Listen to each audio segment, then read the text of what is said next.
real. The blowback is real. It's different this time. I think that these documents, forget the actual whistleblower, the document's pretty devastating because precisely what she said. You either have to be a single source of truth these days or you go for power. They went for power. David, you know we haven't even talked as much as we should about Apple opt-in, opt-out. Yes. For the club, I've owned this thing for for about 200 and maybe, geez, 300, almost 300 points. Okay. And I feel very uncertain. I feel that this time it's probably You true. said this could be different. This time's different. What we point out is that over time, we have sat at this desk many mornings, or certainly during the course of the show, and discussed the latest criticism of Facebook, latest concern, latest focus of its critics, and yet the stock has obviously done nothing but more or less go up over a longer period of time, hitting as high as over $1 trillion market cap, though retreating recently, in part because their business continues to grow at a rapid rate. So your point now is that perhaps that will stop, that perhaps the advertisers are thinking differently? That and Apple. And right, the new which operating is system. the iOS, which you have to opt in.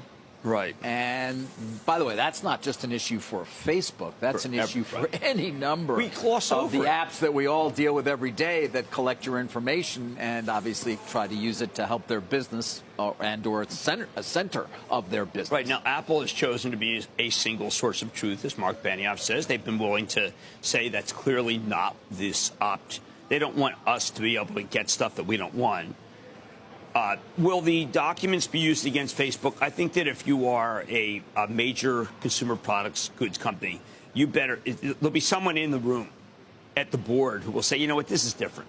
Now, look, I use Instagram for our restaurants. It's terrific. The small business stuff is terrific. I've been a somewhat defender the whole way, saying that, you know what, I didn't think their business would be hurt. Now, the documents indicate if you made major changes, would it matter? Everything always matters to make major changes. But you'd have to choose truth. And I look at those documents, and I don't think they chose truth. I think they chose obfuscation, and clearly they chose daily average users. I mean, I go through this with Twitter, where I say, listen, would you please take down the horrendous things that are said that I can't have my children possibly look at? And they will not do, they'll say, yeah, we'll take some down. But the first, they use a lot of First Amendment protection and, you have every right. That bullying is a sensitive topic. Sensitive meaning that they won't take things down even though you're being bullied. So I'm looking, all of social media, as Dave and I were saying beforehand, could be up